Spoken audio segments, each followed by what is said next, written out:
दोस्तों गिरी ट्यूटोरियल के इस प्लेटफॉर्म पे आपका बहुत बहुत स्वागत है। आज हम नाइन्थ का प्रैक्टिस सेट नंबर 1.2 स्टार्ट करने जा रहे हैं दोस्तों। और ऑलरेडी मैंने प्रैक्टिस सेट नंबर 1.1 इसके पहले वाले वीडियोस में कवर करा दिया। अगर आपको नहीं मिला होगा तो भाई जाके याद से देख लो और फटाफट अपनी चीज़ों को कवर कर दो। और आप सभी लोगों से रिक्वेस्ट है कि अगर आप चाहते हो कि ऐसे ही आपके नाइन्थ के लेक्चर्स आते रहे तो प्लीज़ अपने इस वीडियो को अपने दोस्तों तक फटाफट शेयर कर दो, जिससे आने वाले टाइम में साइंस के वीडियोस भी आ जाएंगे, लैंग्वेजेस के वीडियोस भी आ जाएंगे, सब चीज़ें आपको मिल जाएगी। अगर आप अपने सिलेबस को और फास्ट कवर करना चाहते हो तो ऑलरेडी 9 का वीडियो इस चैनल पे अपलोड है, तो आप जाके प्रैक्टिस सेट नंबर गिरी ट्यूटोरियल सर्च करो, आपको तुरंत वो वीडियो मिल जाएगा। अब चलते हैं दोस्तों, वन बाय वन चीज़ों को स्टार्ट करते हैं। मुझे उम्मीद है कि आपने सबसे पहले मेरा प्रैक्टिस सेट नंबर 1.1 का वीडियो देखा होगा, फिर आप यहाँ पे आए होंगे।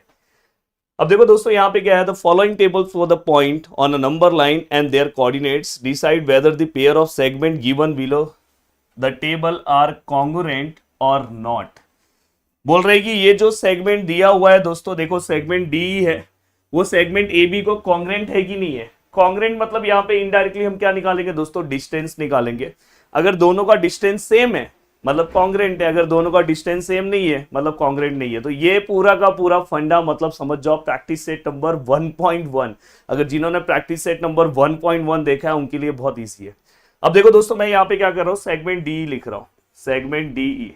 अगर मुझे सेगमेंट डी का अगर मुझे डिस्टेंस निकालना है तो मैं किस तरह से निकाल सकता हूँ, ये देखो यहाँ पे मैं क्या करूंगा, सबसे पहले हम क्या लिखते हैं, हम यहाँ पे लिखेंगे कोऑर्डिनेट, कोऑर्डिनेट ऑफ पॉइंट। यहाँ पे क्या लिखूंगा दोस्तों, डी। देन नेक्स्ट क्या लिखूंगा दोस्तों, कोऑर्डिनेट, बहुत ही सिंपल सा, कोऑर्डिनेट ऑफ पॉइंट। यहाँ पे क्या लिखूंगा दोस्तों, ई। अब यहाँ पे कोऑर्डिनेट ऑफ पॉइंट डी क्या बोलता है दोस्तों, डी का कोऑर्डिनेट क्या है दोस्तों, इस पॉइंट का कोऑर्डिनेट क्या है, -7 है। यस, ई वाले पॉइंट का कोऑर्डिनेट क्या था, पॉइंट ई का कोऑर्डिनेट क्या है दोस्तों, 9 है। अब हम यहाँ पे क्या करेंगे दोस्तों, देखो -7 रख रहा हूँ, यहाँ पे क्या है दोस्तों 9। दोनों में से ग्रेटर नंबर कौन सा है, 9 है ग्रेटर, ये भी हमने आपको सिखाया था, जो प्लस में नंबर है वो ग्रेटर है। अब यहाँ पे हम क्या करेंगे दोस्तों, डिस्टेंस निकालेंगे, डिस्टेंस ऑफ सेगमेंट डी। और सेगमेंट डी का अगर मैं डिस्टेंस निकालने जाऊँ तो इसमें से ग्रेटर नंबर हम पहले लिखते हैं, देन हम क्या करते हैं दोस्तों, स्मॉलर नंबर लिखते हैं और बीच में क्या आता है दोस्तों, माइनस। अब यहाँ पे हम क्या करेंगे, 9 है, मैंने क्या बोला था, जब अगर दो साइन पास में आए तो उसको सिंगल साइन में आपको कन्वर्ट करना है। माइनस माइनस क्या होता है दोस्तों, प्लस। Yes, very good. और यहाँ पे अगर मैं प्लस करने जाऊँ तो फाइनली दोस्तों इसका आंसर कितना आएगा, क्या बात है, आपने ही बता दिया, 16। तो distance of segment D which is equal to कितना आया दोस्तों, 16 आया। तो यहाँ पे हम फाइनली लिख सकते हैं 16 यूनिट्स। अब यहाँ पे हमने डी का आंसर निकाला, क्या अगर ए बी का आंसर भी अगर 16 है तो मतलब कॉन्ग्रेंट है। तो चेक करते हैं यार ए बी का आंसर कितना है, देखते हैं कि ए बी का आंसर प्रॉपर आता है कि नहीं। अब देखो यहाँ पे मैं सेगमेंट ए बी मैं बाजू में लिख रहा हूँ, आप नीचे लिख सकते हो। इसका मैं क्या करूँगा, डिस्टेंस निकालूंगा। तो यहाँ पे मैं क्या लिखूंगा, कोऑर्डिनेट, ये सब लिखना होगा तो ही आपको पूरे मार्क्स मिलेंगे। Coordinate of point A is, और यहाँ पे क्या लिखोगे दोस्तों, coordinate of point B is. अब भाई ए का कोऑर्डिनेट क्या है, -3 है, क्या बात है, तो यहाँ पे आपने -3 लिखा। बी का कोऑर्डिनेट क्या है दोस्तों, 5 है, तो आपने यहाँ पे क्या लिखा दोस्तों, 5। अब आपको यहाँ पे क्या करना है दोस्तों, देखो यहाँ पे -3 है और यहाँ पे क्या है दोस्तों, 5 है, दोनों में से ग्रेटर क्या है दोस्तों, 5 है। अब यहाँ पे अगर आप डिस्टेंस की बात करोगे तो यहाँ पे क्या आएगा दोस्तों, डिस्टेंस ऑफ सेगमेंट, हमें कौन सा डिस्टेंस निकालना है दोस्तों, ए बी का। ग्रेटर नंबर क्या है दोस्तों, 5। स्मॉलर नंबर क्या है दोस्तों, -3, बीच में क्या आएगा दोस्तों, माइनस। देन यहाँ पे क्या आएगा, 5 है, माइनस माइनस क्या आएगा दोस्तों, प्लस, और यहाँ पे क्या आएगा दोस्तों, 3। तो देखो हमने ए और बी के बारे में हमने यहाँ पे लिखा। अगर आप ध्यान से देखोगे तो यहाँ पे आंसर कितना आएगा दोस्तों, 8। अब अगर आप दोनों को प्लस कर रहे हो तो आंसर कितना आ रहा है दोस्तों, 8। तो इससे ये पता चल रहा है, देखो यूनिट्स, तो यहाँ पे हमने क्या लिखा है, डिस्टेंस ऑफ सेगमेंट क्या लिखा दोस्तों, ए बी। अब यहाँ पे अगर आप ध्यान से अच्छे से देखोगे, दोनों के डिस्टेंस को देखो, दोनों का डिस्टेंस सेम है क्या, नहीं है। अगर दोनों का डिस्टेंस सेम नहीं है दोस्तों तो आप यहाँ पे लिखोगे, देखो मैं यहाँ पे लिख रहा हूँ अब, डिस्टेंस ऑफ सेगमेंट डी और distance of segment A B दोनों इक्वल है क्या, नहीं है, तो इसको मर्डर कर दो। और उसके बाद लिखोगे therefore segment D is not congruent to segment A B. थोड़ा कॉन्ग्रेंट की स्पेलिंग को मैं अच्छे से लिख दूं, segment D is not congruent to segment A B, मतलब सेगमेंट डी जो है वो कॉन्ग्रेंट नहीं है सेगमेंट ए बी को। अगर दोनों का वैल्यूज अगर सेम आ जाता डिस्टेंस का तो हम क्या बोल देते दोस्तों, कॉन्ग्रेंट है। ओके, चलते हैं अब नेक्स्ट क्वेश्चन की ओर। नेक्स्ट क्वेश्चन सॉल्व करने की कोशिश करते हैं। यस, यहाँ पे देखो बीसी है और एडी है, आप आराम से चीजों को लिख सकते हो। अब देखो मैं यहाँ पे सबसे पहले लिख रहा हूँ डिस्टेंस ऑफ सेगमेंट बीसी, और यहाँ पे मैं क्या लिखूंगा दोस्तों, डिस्टेंस ऑफ सेगमेंट कौन सा है दोस्तों, एडी। अब यहाँ पे अगर मैं लिखने की कोशिश करूँ तो यहाँ पे मैं किस तरह से चीजें लिखूंगा, देखो लिखने का 9th क्लास में जब आप आते हो ना तो सबसे ज्यादा इंपॉर्टेंट होता है लिखना। अगर आपको एक बार लिखने का तरीका पता चल जाए तो आपको कोई रोक नहीं सकता है। तो यहाँ पे आप क्या लिखोगे दोस्तों, यहाँ पे देखो क्या लिखोगे, segment coordinate of point, coordinate of point B. यहाँ पे क्या लिखोगे, कोऑर्डिनेट ऑफ पॉइंट सी। और यहाँ पे अब देखो coordinate of point B and coordinate of point C, पीछे से देख लो, बी का कोऑर्डिनेट क्या है 5 है, सी का क्या है 2 है, 5 एंड 2, इसका क्या है दोस्तों 5 है और इसका क्या है 2। अब यहाँ पे अगर आप बात करोगे तो ये 5 है और यहाँ पे क्या है 2 है, which one is greater number, 5 is greater number. अब आपको क्या करना है दोस्तों, डिस्टेंस निकालना है, डिस्टेंस ऑफ सेगमेंट बीसी निकालना है। यहाँ पे देखो मैंने 5 लिखा, यहाँ पे क्या लिखा 2 लिखा, यहाँ पे क्या लिया माइनस, देन यहाँ पे आंसर कितना आएगा दोस्तों 3 यूनिट्स। तो यहाँ पे डिस्टेंस ऑफ सेगमेंट बीसी का जो आंसर है दोस्तों कितना है 3 यूनिट्स है, ये भी हो गया। अब सेम बाजू में आप निकालो दोस्तों, देखो यहाँ पे मैं क्या लिख रहा हूँ, कोऑर्डिनेट ऑफ कौन सा पॉइंट आएगा, क्या बात है, पॉइंट ए इज, यहाँ पे क्या लिखोगे, coordinate of point D is. अब देखो ए और डी का कोऑर्डिनेट क्या है, ए का कोऑर्डिनेट क्या है दोस्तों -3, ए का कोऑर्डिनेट है -3 और डी का कोऑर्डिनेट क्या है दोस्तों -7। The coordinate of point D is -7, तो यहाँ पे क्या है -3, यहाँ पे क्या है -7। हाँ, अगर दोनों माइनस में है तो जो छोटा नंबर होता है वो ग्रेटर होता है, ये चीज ध्यान रखना। तो इसके अंदर ग्रेटर ये है। अब देखो दोस्तों यहाँ पे ये सब मैंने आपको पहले वाले प्रैक्टिस सेट में बता दिया है। तो यहाँ पे अगर मुझे डिस्टेंस ऑफ एडी निकालना है तो ग्रेटर नंबर कौन सा है दोस्तों -3, बीच और स्मॉलर नंबर -7 और बीच में माइनस लेना होता है। दो साइन पास में नहीं होने चाहिए, ब्रैकेट आएगा -3। मैं हमेशा बोला कि जब दो साइन पास में आते हैं तो उसको पहले सिंगल साइन बनाओ फिर कैलकुलेशन करो। देखो अगर माइनस माइनस क्या होगा दोस्तों प्लस, अब आप कैलकुलेशन करो, माइनस प्लस माइनस, 7 - 3 4, और which one is greater number 7, the sign of greater number plus, तो यहाँ पे क्या आएगा प्लस। ये अगर आप ये फंडा जो मैं बता रहा हूँ अगर आप फॉलो करोगे तो कभी भी आपको नुकसान नहीं होगा, हमेशा आप बहुत ही मजेदार तरीके से अपनी चीजों को लिखोगे। तो यहाँ पे अगर आप देखोगे तो डिस्टेंस ऑफ यहाँ पे क्या है दोस्तों ए डी, तो ये भी आपका आ गया और ये क्या हो गया दोस्तों 4 यूनिट्स। अब बताओ भाई ये दोनों सेम है, फिर से दोनों सेम नहीं आए तो यहाँ पे आप क्या लिखोगे दोस्तों, डिस्टेंस ऑफ सेगमेंट, यहाँ पे क्या है दोस्तों BC, और यहाँ पे क्या है दोस्तों डिस्टेंस ऑफ सेगमेंट क्या है दोस्तों AD है। और यहाँ पे ये दोनों सेम है क्या दोस्तों, नहीं सेम है, तो ये ऐसे कट हो जाएंगे। और देयरफॉर आप क्या लिखोगे, therefore the distance of BC is not equal to distance of AD and therefore the segment BC is not congruent to segment AD। अब चलते हैं दोस्तों नेक्स्ट क्वेश्चन की ओर। अभी तक हमने दोनों क्वेश्चन सॉल्व किया, दोनों में भाई कॉन्ग्रुएंट नहीं आया। चेक करते भाई इस क्वेश्चन में आता है कि नहीं आता है। तो अब यहाँ पे फिर से मैं क्या करूंगा, देखो यहाँ पे डिस्टेंस ऑफ सेगमेंट BE निकालूंगा और सेम यहाँ पे क्या करूंगा दोस्तों, डिस्टेंस ऑफ सेगमेंट किसका निकालूंगा, सेगमेंट AD का निकालूंगा।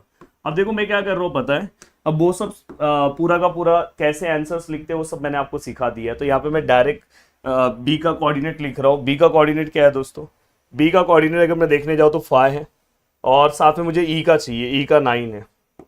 तो दोस्तों ये 5 है और दूसरे वाले का कितना है 9 है। वो सब आप लिख देना, coordinate of point B, coordinate of point E, वो सब अब आपको लिखने आ रहा है। Which one is greater, yes 9 is greater. तो डिस्टेंस ऑफ अगर आप देखोगे तो यहाँ पे अगर आप सेगमेंट बी का अगर आप डिस्टेंस निकालने जा रहे हो तो ग्रेटर और स्मॉलर बीच में माइनस, तो फाइनली दोस्तों यहाँ पे कितना है 4 यूनिट्स है। तो यहाँ पे आप डिस्टेंस ऑफ सेगमेंट बीई का आंसर आप क्या कर सकते हो दोस्तों, निकाल सकते हो। अब ये होने के बाद दोस्तों आपको नेक्स्ट क्या करना है, एडी का निकालना है। एडी का अगर मैं डिस्टेंस निकालने जाऊँ तो ए का वैल्यू क्या है दोस्तों, -3, और डी का वैल्यू क्या है, -7। तो क्या है, -3 -7। तो देखो -3 रख रहा हूँ, -7। अब बताओ कौन सा ग्रेटर है। यस सर, -3 ग्रेटर है। मैंने बोला अगर दोनों माइनस में है तो जो छोटा नंबर है वो आपका क्या है, ग्रेटर नंबर है। स्मॉलर नंबर को ही हम ग्रेटर कंसिडर करते हैं। तो यहाँ पे अगर हम देखें तो सेगमेंट एडी का अगर मैं डिस्टेंस निकालूं तो देखो ग्रेटर, यहाँ पे स्मॉलर, बीच में माइनस और यहाँ पे bracket, then -3 minus minus plus. तो फाइनली दोस्तों यहाँ पे आंसर कितना आ रहा है दोस्तों, देखो माइनस प्लस -7 - 3 करेंगे तो आंसर 4 आएगा। और which one is greater number, 7 is greater number, उसका साइन क्या है दोस्तों, प्लस है। तो यहाँ पे फाइनली अगर हम देखें तो हमारा आंसर कितना है दोस्तों, 4 यूनिट्स। तो डिस्टेंस ऑफ सेगमेंट एडी का जो आंसर है दोस्तों वो कितना है, 4 यूनिट्स है। अब अगर आप ध्यान से अच्छे से दोनों को ऑब्जर्व करोगे तो आपको ये पता चल रहा है कि डिस्टेंस ऑफ सेगमेंट कौन सा है दोस्तों, ये बी है, और यहाँ पे डिस्टेंस ऑफ सेगमेंट कौन सा है दोस्तों, एडी है। दोनों क्या है, इक्वल है। अब अगर दोनों इक्वल आ रहे हैं, दोनों अगर इक्वल आ रहे हैं तो आप यहाँ पे ये बोल सकते हो, या तो दोनों इक्वल है, दोनों का डिस्टेंस सेम है, तो आप ये बोल सकते हो कि सेगमेंट बी जो है वो कॉन्ग्रेंट है सेगमेंट एडी को। ये देखो ये कॉन्ग्रेंट का सिंबल है, ऐसे करके ऐसे करना है, आपने 8 में भी किया है।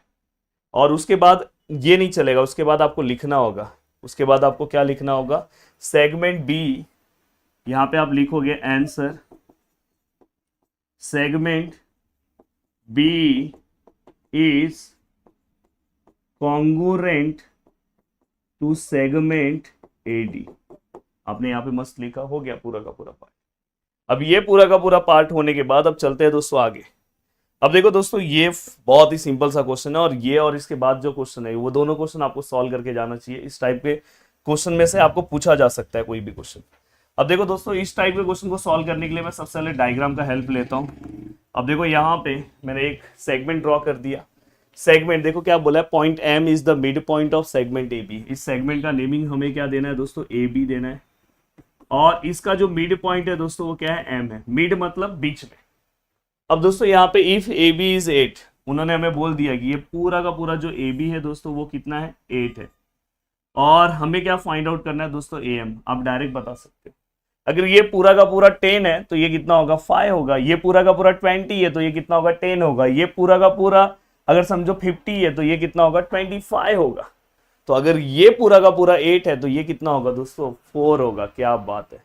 तो दोस्तों यहाँ पे हमें क्या करना है, देखो अब इसको लिखते कैसे थोड़ा वो आपको पता होना चाहिए। सबसे पहले यही लाइन लिखूंगा, point M is the mid point of segment A B.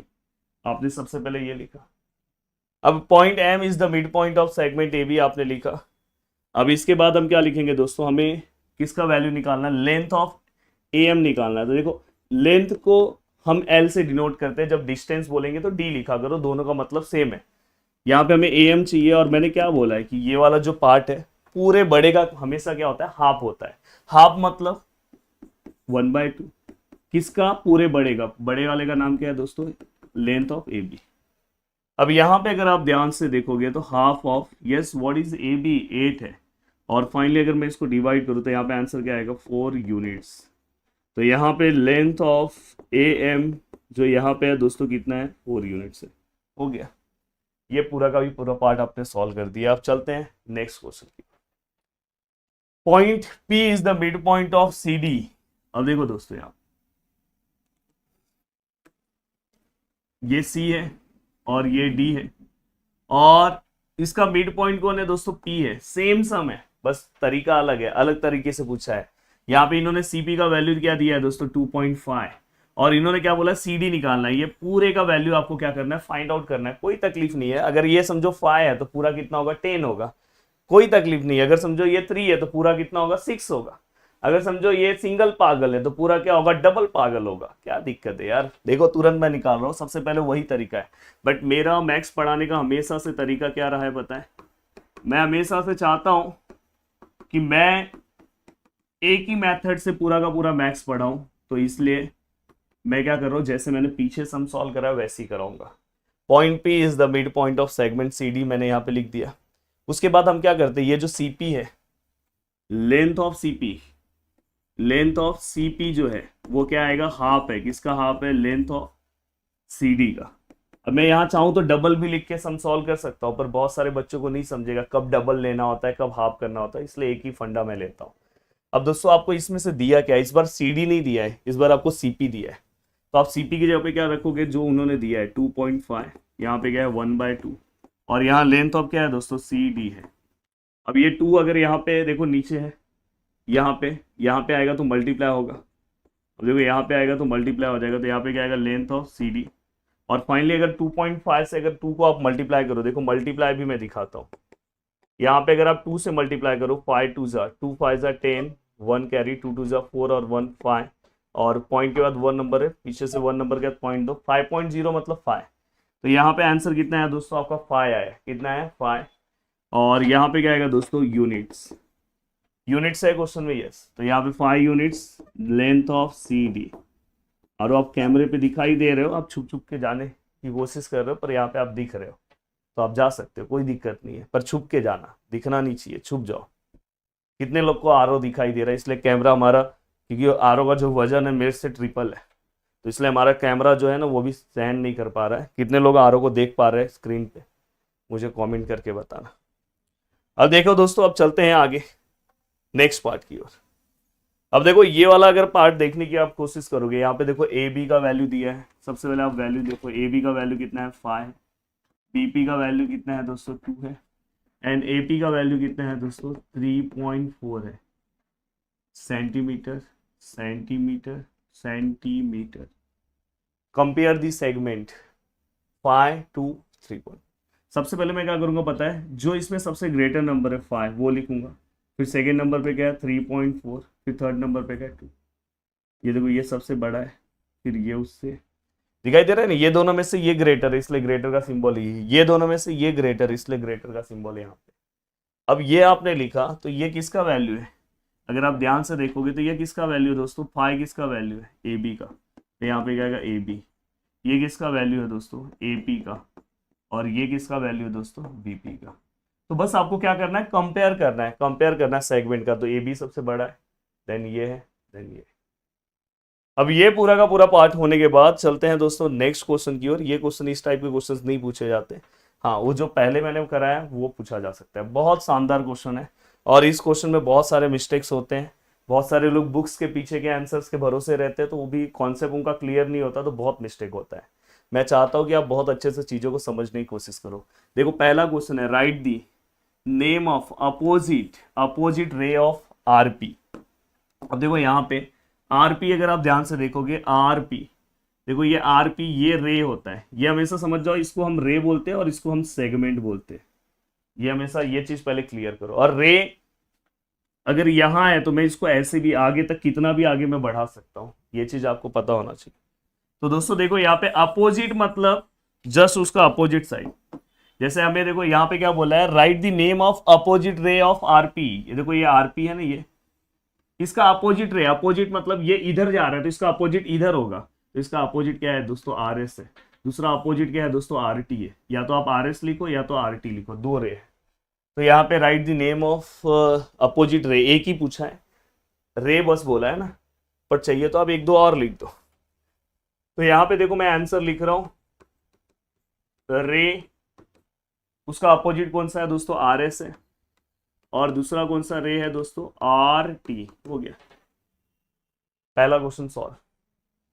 Question number second में बहुत बड़ा मिस्टेक होता है दोस्तों, और लोग बुक के पीछे के अकॉर्डिंग जाते हैं, या तो कहीं पहले के आंसर्स के, पहले जो बुक्स आया था बाद में उन्होंने करेक्शन किया, बुक्स में भी आंसर इसका रॉन्ग था, तो लोग वही आंसर्स को लिखते थे। बट ये चीज थोड़ा सा ध्यान से समझ लो, तो कॉन्सेप्ट वाइज समझोगे तो कभी मिस्टेक नहीं करोगे। Right the intersection of set P Q of रे पी क्यू। रे मतलब पी क्यू है, देखो पी क्यू रे हमने बना दिया। नेक्स्ट क्या बोला है दोस्तों, आरपी। अब देखो रे आरपी है, आरपी। अब देखो ये पी है ना, तो मैंने बोला ये रे है, तो इसको आप यहां तक भी रख सकते थे और ये जो सेकंड वाला रहेगा ना उसको एंड तक आप लेके जाया करो। अगर समझो यहाँ पे आप समझो, अगर समझो एस आर है तो एस आर आप यहाँ तक नहीं रखोगे, पूरा एंड तक लेके जाना, ये याद रखना इंटरसेक्शन के क्वेश्चन में। क्योंकि रे है वो आगे तक आप कितना भी बढ़ा सकते हो, तो जो सेकंड वाला ड्रॉ करोगे उसको एंड तक लेके जाना है सभी को। अगर समझो नेक्स्ट उन्होंने बोला टीएस, रे टीएस, तो आप उसको एंड तक लेके जाओ, ये हमेशा याद रखना इंटरसेक्शन के क्वेश्चन में। अब इंटरसेक्शन मतलब क्या होता है दोस्तों, अगर आपने सेट्स पढ़ा होगा तो इंटरसेक्शन मतलब होता है कॉमन। अब यहाँ पे ध्यान से देखो कि डबल लाइन कहाँ पे, आपके लैंग्वेज में, बहुत सिंपल लैंग्वेज में बता रहा हूँ भाई, डबल लाइन कहाँ पे, तो आप बोलोगे सर डबल लाइन तो यहाँ पे देखो, ये single line double line P Q पे है। तो दोस्तों यहाँ पे आंसर क्या आएगा, यहाँ पे आंसर क्या आएगा आपका रे, यहाँ पे आंसर क्या आएगा दोस्तों रे पी क्यू। नेक्स्ट है दोस्तों right the union of segment P Q. अब देखो union of segment P Q है, देखो ये सेगमेंट पी क्यू है और सेगमेंट क्यू आर है, और हमें क्या करना है दोस्तों, इसका यूनियन पता करना है। अब यहाँ पे मैं आपको एक सिंपल सा तरीका बता दूं कि जो बड़ा वाला है वही उसका आंसर है, बस ये आप समझ के चलो। यूनियन मतलब क्या होता है, जिसके अंदर सब कुछ आ जाए। समझ में आ रहा है कि नहीं? तो यूनियन, यहाँ पे आप यूनियन को किस तरह से समझ सकते हो, यूनियन मतलब यहाँ पे जो बड़ा दिखाई दे। तो यहाँ पे अगर आप ध्यान से देखोगे पी क्यू और क्यू आर है, तो यहाँ पे आंसर क्या आएगा दोस्तों, बड़ा क्या दिखाई दे रहा है, क्यू आर। तो देखो यहाँ पे सेगमेंट लिखा है, तो आप आंसर लिखते टाइम आपको सेगमेंट लिखना है, रे नहीं लिखना है, सेगमेंट क्यू आर। अब दोस्तों state the ray which are opposite to Q R. Sorry, यहाँ पे अलग क्वेश्चन पूछा है, state the rays of which segment Q R is subset. अब देखो सबसेट का एक बहुत ही अच्छा फंडा है। सबसेट जैसे अगर समझो, सबसेट ये सब आपने अलजेब्रा वाले पार्ट में पढ़ा है, बट देखो किसी को अगर कुछ भी नहीं समझ में आ रहा है तो आप डायरेक्ट यहाँ पे बता देना state the rays of which segment Q R is subset, मतलब ऐसा रेज जिसका क्यू आर क्या हो, सबसेट हो। अब यहाँ पे अगर मैं देखूँ तो सबसे पहले आपको नहीं समझ में आ रहा है तो आप डायरेक्ट यहाँ पे सेगमेंट क्यू आर ही लिख दो। यहाँ पे देखो अब यहाँ पे पर रे पूछा है तो आप रे फॉर्म में लिख दो, तो यहाँ पे आप पहला तो रे क्या कर दो, रे क्यू आर ही ले लो, पहला क्यू आर का ही सबसेट होगा, तो पहला तो ये लिख दो। अब देखो क्यू आर का सबसेट है। अब दूसरा आपको क्या करना है पता है, ऐसा आपको सेगमेंट कंसिडर करना है, ऐसा रे आपको कंसिडर करना है जिसके अंदर क्यू आर आता हो। अभी जैसे अगर मैंने पी क्यू कंसिडर किया तो पी क्यू के अंदर क्यू आर थोड़ी ना आता है। नेक्स्ट अगर समझो मैंने पी क्यू एस मैंने कंसिडर किया, यस क्यू एस के अंदर क्यू आर आता है, ये देखो क्यू आर उसके अंदर है, अंदर है, हाँ अगर अंदर आ रहा है मतलब सबसेट है। तो अब मैं अब नेक्स्ट क्या लिख सकता हूं, रे क्यू एस, तो यहां पे मैं क्या लिख सकता हूं दोस्तों, रे क्यू एस। अब चेक करता हूं तीसरा, सर अब मैं नेक्स्ट चेक कर रहा हूं, आपने क्यू आर ले लिया, आपने क्यू एस ले लिया, अब नेक्स्ट मैं ले रहा हूं सर क्यू टी ले रहा हूं, पर आपको चेक करना होगा क्या इसके अंदर क्यू आर आता है। यस इसके अंदर क्यू आर आता है, अगर उसके अंदर क्यू आर आता है मतलब वो सबसेट है, अगर उसके बाहर आ रहा है तो सबसेट नहीं है। तो अगर यहाँ पे मैं अगर ध्यान से देखूं तो यहाँ पे आपका क्या आएगा दोस्तों, रे क्यू टी। अब देखो आपके मन में क्वेश्चन आ रहा होगा, सर मैं ये पी क्यू भी ले सकता हूं, ठीक है आप ले लो ना, ये देखो पी क्यू, क्या क्यू आर इसके अंदर आ रहा है, देखो क्यू आर इसके बाहर आ रहा है, तो ये सबसेट नहीं होगा। तो यहाँ पे आपने ये पूरी चीजें लिखी, आप चाहिए तो इसको अलग तरीके से भी लिख सकते हो, टी क्यू भी लिख सकते हो, एस क्यू भी लिख सकते हो, आर क्यू भी लिख सकते हो, वैसे भी लिख सकते हो, पर मैंने इतना ही लिखा। अब ये होने के बाद दोस्तों अब चलते हैं नेक्स्ट पार्ट की ओर। देखो नेक्स्ट क्वेश्चन है दोस्तों, बहुत ही शानदार सा क्वेश्चन है और बहुत मजा आ रहा होगा आपको। Right the opposite ray, pair मतलब जोड़ी, जैसे चप्पल की जोड़ी होती है वैसे, opposite ray with common end point R, मतलब आपको आर वाला पॉइंट देखना है और उससे अपोजिट रे आपको लेना है। अब देखो दोस्तों यहाँ पे आर से रिलेटेड अपोजिट रे, पहले मैं आर पी और आर एस ले सकता हूं, तो पहला मैं लिख दे रहा हूं write the pair of opposite ray, पहला जोड़ी मैं लिख रहा हूं दोस्तों ray R P and ray R S, ये एक जोड़ी हो गया, कॉमा देख लो एक बार, आरपी और आर एस है ना, आरपी एंड आर एस। अब नेक्स्ट मैं क्या लिख सकता हूँ पता है, R Q and R T, तो नेक्स्ट ले रहा हूं आर क्यू, नेक्स्ट क्या था R Q and R T, तो यहाँ पे लिख दे रहा हूं ray R Q and ray R T. Write any two rays with common end point S, common end point S से रिलेटेड आपको रेज लिखना है। अब देखो दोस्तों, आप कुछ भी लिख सकते हो, जैसे मैंने एस आर लिखा और एस टी लिखा, दोनों का कॉमन पॉइंट क्या है, एस है, तो एस आर और एस टी। तो देखो यहाँ पे मैं लिख रहा हूं रे एस आर एंड रे एस टी, दोनों का अगर मैं कॉमन पॉइंट की बात करूं तो एस है। अब दोस्तों नेक्स्ट है राइट द इंटरसेक्शन, फिर से इंटरसेक्शन है S P and S T. देखो भाई ध्यान से, इंटरसेक्शन में एस पी कहाँ है दोस्तों, एस पी, देखो ये एस पी है, पर मैंने क्या बोला, इंटरसेक्शन में आप पूरा एंड तक पहुंच जाओ, कोई दिक्कत नहीं है। अगर देखो आप इसको पूरा एंड तक लेके जाओगे तो कोई प्रॉब्लम नहीं है। एस पी हो गया, और नेक्स्ट क्या करना है आपको, एस टी करना है, एस टी। अब दोस्तों अगर आप ध्यान से देखोगे, अगर आप कहीं पे भी अगर आप चीज़ों को अगर बहुत अच्छे से देखने की कोशिश करोगे तो देखो यहाँ से, और मैं अच्छे से इसको ड्रॉ कर रहा हूँ, देखो ये पूरा का पूरा एस पी हो गया, मैंने बोला पी तक है पर आप एंड तक लेके जाओ। और नेक्स्ट क्या है दोस्तों, एस टी है। अगर आप ध्यान से देखोगे तो डबल लाइन कहाँ पे आया दोस्तों, बस यहाँ पे आया। तो मतलब अगर आप देखोगे स्टार्टिंग के क्वेश्चन में पूरा का पूरा पी क्यू पे डबल लाइन आ रहा था, पर अभी यहाँ पे डबल लाइन कहाँ पे आया, ये वाला पार्ट आप रफ कर दो, हाँ ये वाला सेम एक्सप्लेनेशन है, तो बोलोगे यहाँ पे भी डबल लाइन है। हाँ अब देखो मैंने यहाँ पे एस पी ड्रॉ किया, पी को मैं क्यू तक लेके गया, मैंने बोला एंड तक लेके जाया करो इंटरसेक्शन में, यहाँ पे एस टी है, तो डबल कहाँ पे आया, बस एक ही जगह पे आया, तो यहाँ पे इंटरसेक्शन दोस्तों बस पॉइंट होगा, ये याद रखना, क्योंकि ये अपोजिट डायरेक्शन में जा रहे हैं। जब अपोजिट डायरेक्शन में रेज जाते हैं तो वहाँ पे बस इंटरसेक्शन एक पॉइंट आता है, तो यहाँ पे इंटरसेक्शन क्या आएगा दोस्तों, पॉइंट एस। तो यहाँ पे आपका इंटरसेक्शन क्या मिलेगा दोस्तों, पॉइंट एस। तो यहाँ पे हमारा आंसर क्या आएगा दोस्तों, पॉइंट एस हो गया। अब ये होने क्वेश्चन की ओर, नेक्स्ट क्वेश्चन फटाफट सॉल्व करते हैं, क्वेश्चन नंबर 6।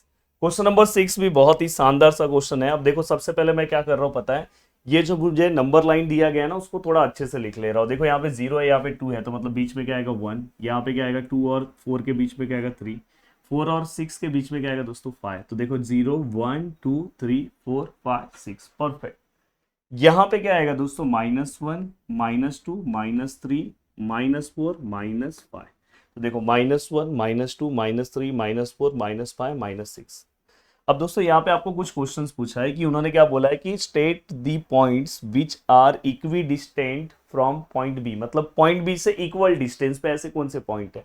तो चेक करते हैं, देखो जैसे पॉइंट बी से सी कितने डिस्टेंस पे, 2 स्टेप पे, ये 2 स्टेप पे, यहाँ पे कौन सा है दोस्तों, ए है। तो आप पहला यहाँ पे क्या लिख सकते हो, यहाँ पे आप लिख सकते हो कि point A and point C. आप सॉल्व करके लिखना है तो सॉल्व करके भी लिखो। नेक्स्ट अगर आप ध्यान से देखने जाओगे तो देखो ये 1 2 स्टेप पे था, ये कितने स्टेप पे, 3 स्टेप पे, यहाँ पे 3 स्टेप पे कोई पॉइंट नहीं है, तो 3 स्टेप पे हम नहीं लेंगे। बट अगर एक और स्टेप आप बढ़ाते हैं तो 4 स्टेप पे डी है, तो यहाँ पे 4 स्टेप पे कौन सा पॉइंट है दोस्तों, पी है, तो पी एंड डी लिख सकते हो। तो यहाँ पे आप क्या लिख सकते हो, point P and point D, आप ऐसा मेंशन कर सकते हो। तो ये भी आपका पूरा का पूरा एक पार्ट हुआ।